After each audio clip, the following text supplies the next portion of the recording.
Good afternoon and welcome to Mike and the Hoss on Wolfeboro Community Television. I'm Mike Danais. And I'm Charlie Hossack. Charlie, I know that you have some announcements that you want to hit just before we forget. I do. Do you want to start with the announcements? I want to start with the announcements. I appreciate it because I would have forgotten. I know that. We forget every week. So we are, obviously it's Kingswood related. We're looking to support the Kingswood Junior class. They are having a spaghetti dinner on Friday, January 10th. It's right here at Kingswood. It starts at 5 o'clock. You can get tickets, $10 individually or $25 for a family. All proceeds go to support the juniors so that they can have nice festivities once they're seniors. So if you're interested in buying a ticket, see any junior at Kingswood, or you can even reach out to me. So once again, January 10th, the junior dinner, spaghetti dinner. We love your support. Thank you. Thanks for letting me do that. Oh, you're welcome. I knew we were going to forget. Yeah. We also need to mention our sponsors. Yes. Downtown Grill Cafe. Downtown Grill, Morrissey's Front Porch. Yep. And Skelly's Market. Thank you very much, guys. Yeah, thanks for your support, guys. All right, so not a lot of sports happened at Kingswood so far because the teams have just gotten through their tryouts. Right. We did talk to Coach Potenza. Was it Potenza last Coach week? Place. Coach Place was last week. Yeah. And we had Coach Potenza before that and Coach Kelly. That's right. So we're knocking them down. We gotta get the girls basketball in here. We gotta get some indoor track in here. This is the year. We need to do this. We hold each other accountable. We gotta get Al Rossi right for swimming. Yes. We need to get coach in here because they've got a lot of good swimmers that compete at a high level. So okay, so let's do that. We'll make that as a goal for our winter.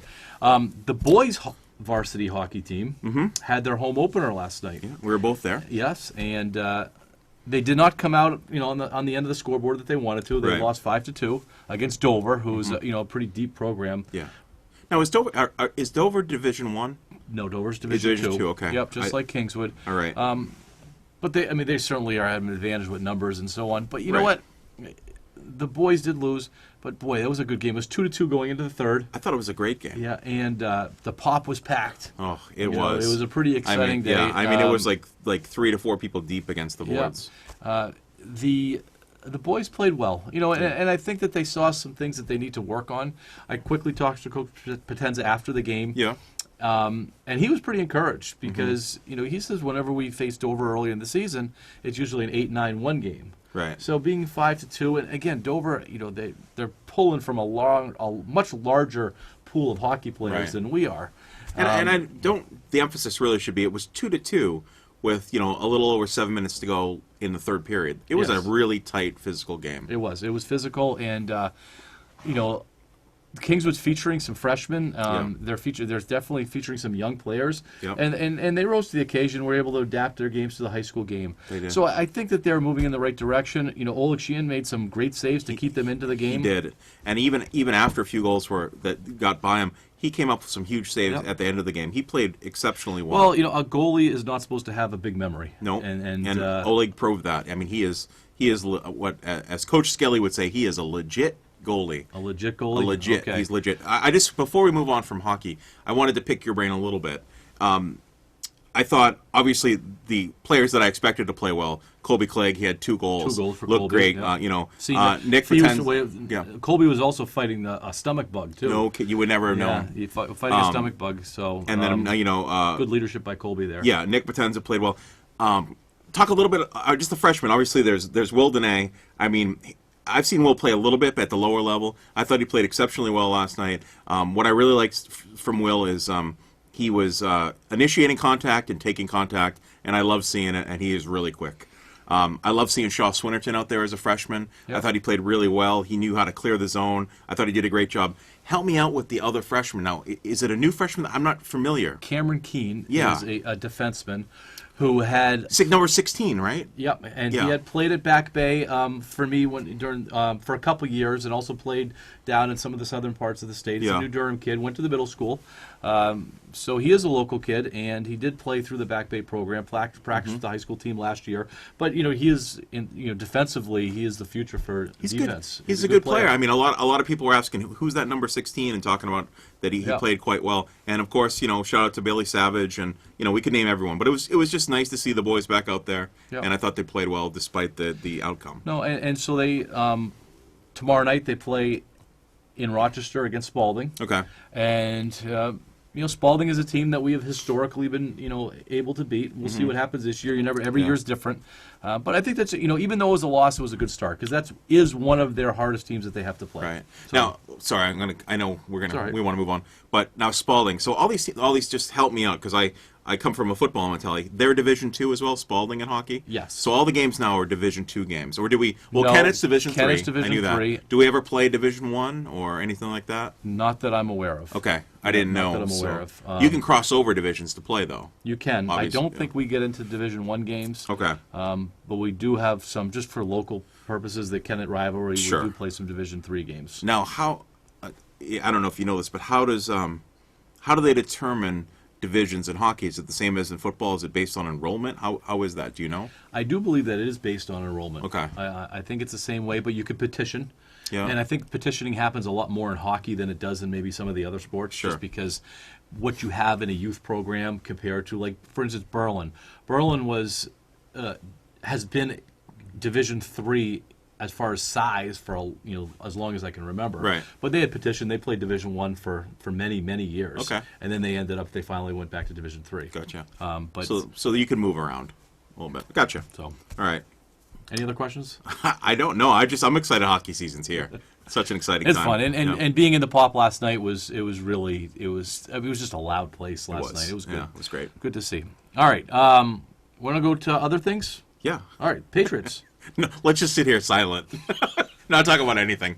Charlie was late getting here today, so it was a little punchy. There was a little snow on the road. Okay. Celtics, yeah. What do you want to talk about the Celtics? First, I'd like to talk about the Patriots. I don't know.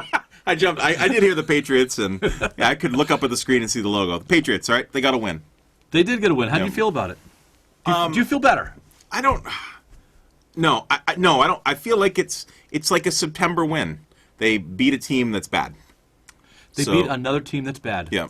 And they needed their defense to really kind of get them going. Yep. The offense looked the same as it did against the worst defense in the league. Yeah, I mean, Cincy has one win. They had 186 rushing yards, which is certainly commendable. Yeah.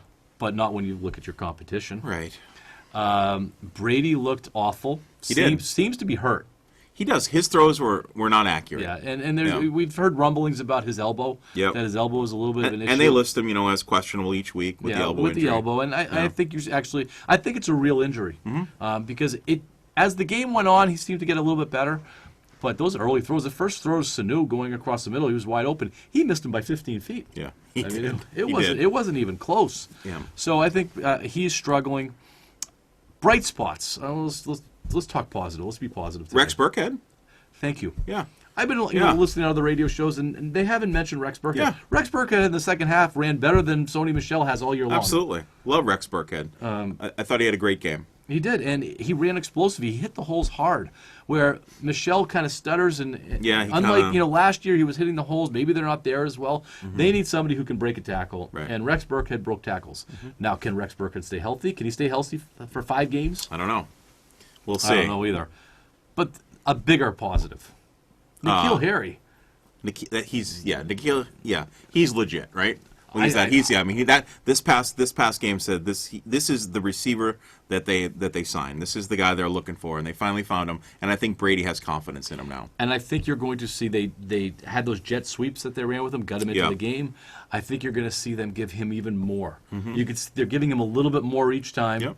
And I think this week against Buffalo, they're going to need him against Buffalo, and I think they're going to give him that much more. Yeah, he's big, he's physical. I think that's encouraging, and it gives him another option because Edelman's hurting. Yeah, he's hurting, and if they can get away with not playing Edelman this week, which they can't. Well, they can't this week. They could have last week. So, but this week, are you worried about this week? So absolutely. That was more of a rhetorical question. But looking at Buffalo, all 5 of their down linemen were number 1 picks.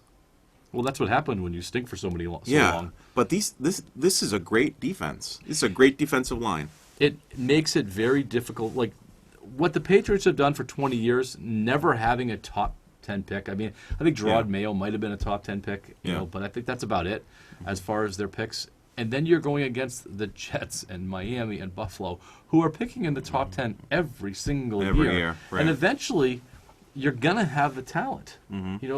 Sometimes talent does rise. Right. Whether this is the year for Buffalo, I don't know. McDermott seems to be a pretty good coach over there. He seems to have them moving in the right direction. Right. They beat Pittsburgh last week, and Pittsburgh basically, I should say, Pittsburgh gave them the game. Yeah, they gave. Yeah, You know, so this is gonna be a tough game. And we'll get to the picks.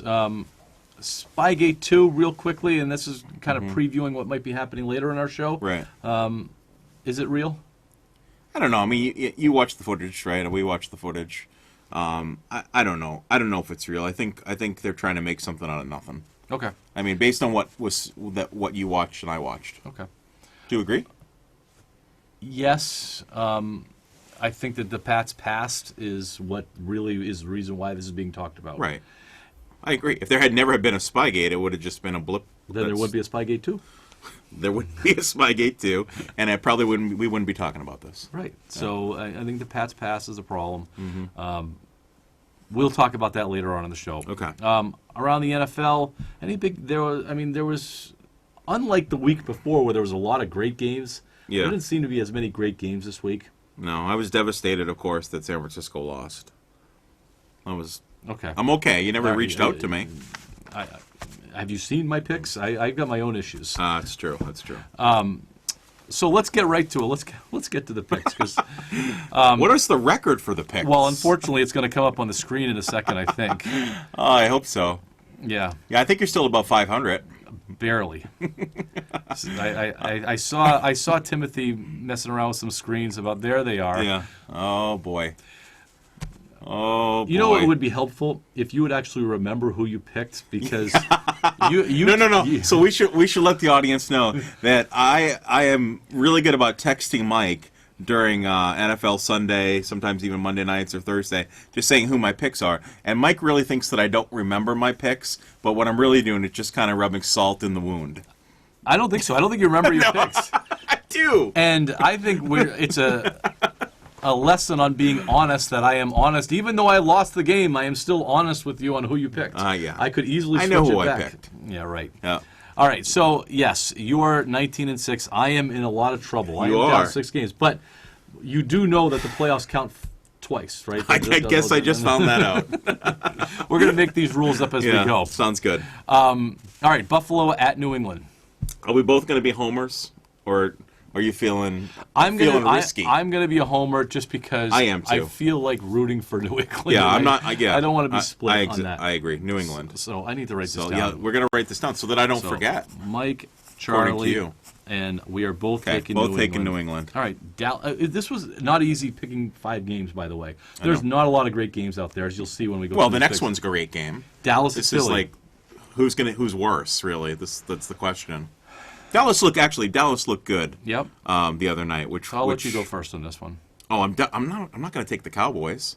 You're not kidding taking me? the Cowboys? No, fly Eagles fly. Okay. Yeah, I'm taking Philly. I don't even like Philly. I'm going to take Dallas because I have to. Well, really, I mean, if you don't, I don't want it like that, because then you're going to come back later, come playoffs, when you're down. You know, when you're below 5. No, hang on a second. When you're below 500, you're going to be like, Charlie always got to get his pick. No, so if you really understand. want Philly, you can have Philly, and I'll root for the Cowboys. You good? I try to do pick'ems here. You know, games that could go either way. Okay. That I'm just going to go the opposite of what you go, no matter what you go. Yeah, but I don't. Okay, but I'd like to let you at least pick first. That time you picked first. I'm okay with that. Okay, all right. I just want to make sure it's fair. Me and Tommy McCullough are going to be rooting for Dallas. Okay, all right. Kansas City at Chicago. What are your thoughts about this? I went with the Bears last week, and I didn't actually. I don't. See, he doesn't know his picks. So yeah. What do you think? I don't think it's an automatic that KC will win, but I'm picking KC on that one. So I have Chicago. Oh, you're going to go up? You don't have to go up. I'm the one who's desperate. You're not desperate. I don't want to peer pressure you into another pick. I want this to be competitive. I don't want to claim the title right now. So I'm going to take Chicago. Playoffs mean twice, double. All right, but still, I'll take Chicago. All right. See what happens. This is when I started. Cincy at Miami. Honestly, we'll be the only 2 people watching this game. Well, we're probably not going to be watching this either. We're probably going to tune in for the score. Exactly. This is a terrible game. I was picking games that were not automatic. I hear you. Do you want to pick first? You can. Yes, I'll pick Miami. Okay. What are you going to pick? You can pick. It's okay if you want to pick Miami. It's okay. All right, I'll take Miami. All right. Yeah. I was going to risk, but since he can't win a game. Pittsburgh at the New York Jets. Now, the Steelers have been playing better. They have. The Jets have been playing a little bit better, too. Yeah. This one's yours. Jets, Jets. Yeah. I'm going to say Pittsburgh. That's Okay. one, because, again, I think that's a pick 'em. Yeah, it is. All right. We're going to have I to... think you got some good picks. I've said that every week. I know. I And figured I'd say it for you. That really has not worked out really well. So, all right. So that's it for the NFL. Well, kind of. Let's talk... Kind of. Okay. Let's talk about the Bruins. Yeah. If I was going to describe the Bruins season this year, I would say real simply it's a roller coaster. Yeah. They are streaky. Yeah, they really are. You know, they're winning 7 in a row and then losing, 5 in a row. Yeah. And then winning 8 in a row and then losing 4 or 5 in a row. Yeah. Is that a good thing? Does that mean that you have a ton of talent and when you want to play, you play? Or does it mean that you got issues in the locker room? I don't think there were issues in the locker room. I mean, unless you know something I don't know. Well, But I'm just thinking that is there a leadership void? These guys are not showing up on some nights. Yeah. And we had talked about last week how they were waiting until the third period to start playing. And it was going to catch up to them. Yeah, and it's catching up with here them, we go. absolutely. It's catching up to them. Yeah. So, I mean, and there's not a lot to say. Right now, they just seem to be streaky. Yeah. I mean, they're in great shape at this point. I'm assuming they're going to start to turn it around again. They're going to go on another streak. Yeah. And I watched the game the other night where it must have been Florida, but they were up 3-0 in the third period, and then all of a sudden they gave up 2 quick goals, Yeah. and it turned into a game when the first 2 periods it was just pure domination by the Bruins. They just seem to look away. They Yeah. look away, and I mean, they have the talent to pull these things out, but at some point somebody's going to have to step up and say, we got to play every night in every Right. period. You gotta show up. 60 minutes. Right. Celtics, Hayward came back. Yep. We talked Didn't about seem that. to miss a beat. No. He's playing well. No. You got Marcus Smart out. A great game. Marcus Smart, it seems to be, that's a hip thing that he's Eye doing. infection. Oh, eye infection. Eye that's right. infection, And then yeah. went into the other eye. Yeah. Yeah. Great game against Philadelphia this week. It was this week or last week. Yep. And Joel Embiid, 38 points and 15 rebounds or Yeah. something like that. The Celtics don't match up against big guys like that. They don't. Do they need to go get somebody? I mean, I would say yes. I No. mean, it's not. I mean, it's not going to be our. Would you trade Brown or Tatum for somebody big? That's tough. I mean, because they're so valuable, Tatum and Brown. Yeah. Is there anybody that you would trade on the? Out of the starting 5, saying that Hayward, Tatum, Brown, Walker, and Smart.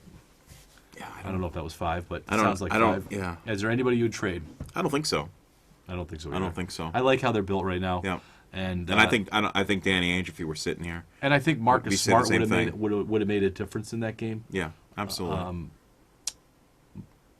Did Taco Fall get into the game? no. He didn't get in. No. No, that's too bad. So, and he's back in the Red Claws. I think he's just, he's got to obviously get more experience, and it'd be nice if he could get a little more bulk too, Yeah. just to kind of, Yeah, but I would have liked to see just him in there for a Sure. a couple minutes just to see what. I mean, it was a good game. It was a close game, so you couldn't.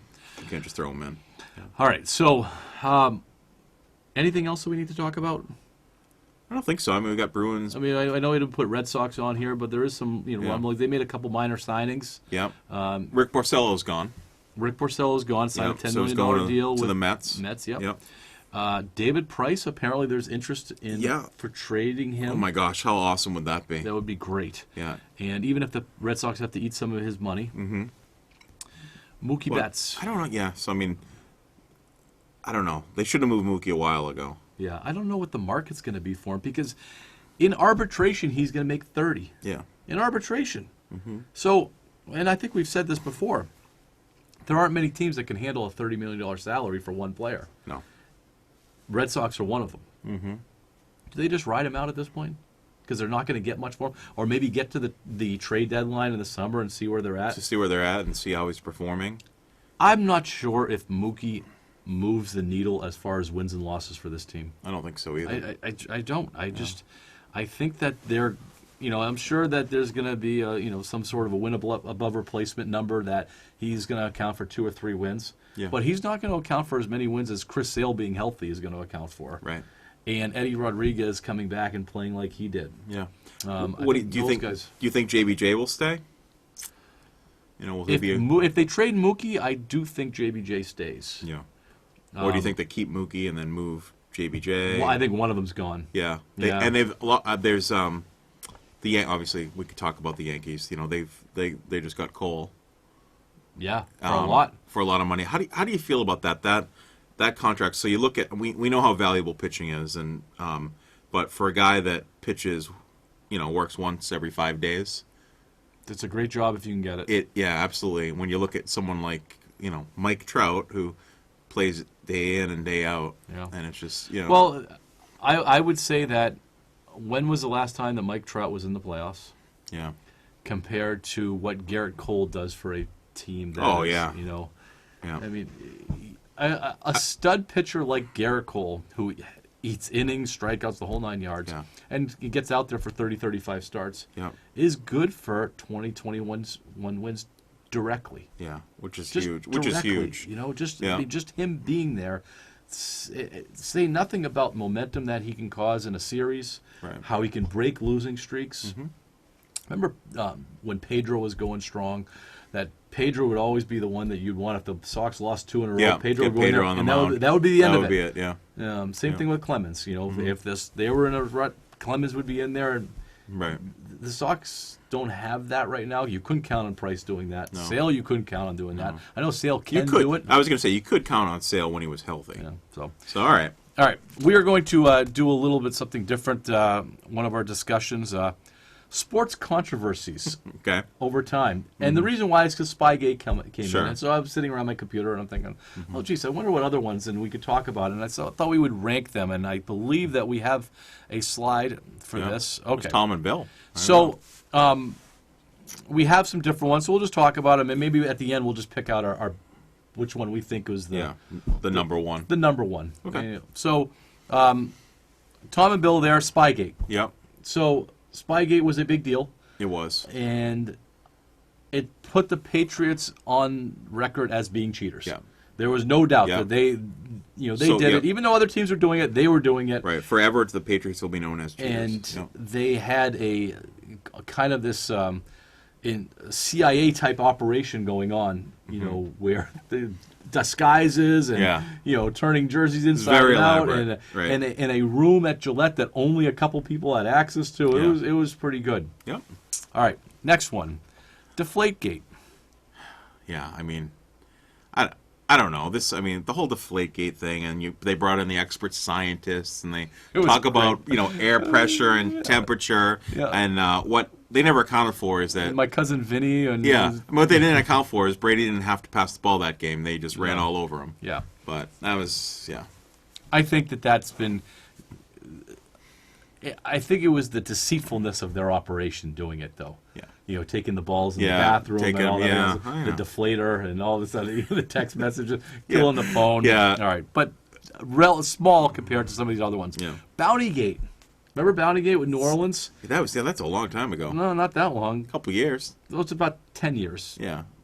10 years. Greg Williams and Sean Payton. Now, Sean Payton got suspended I was going to say, year. he was out for an entire year over Bountygate. They were putting money on, giving guys money for hurting the other team. I mean, that's pretty bad stuff. That's nasty. Yeah, that's pretty bad stuff. All right.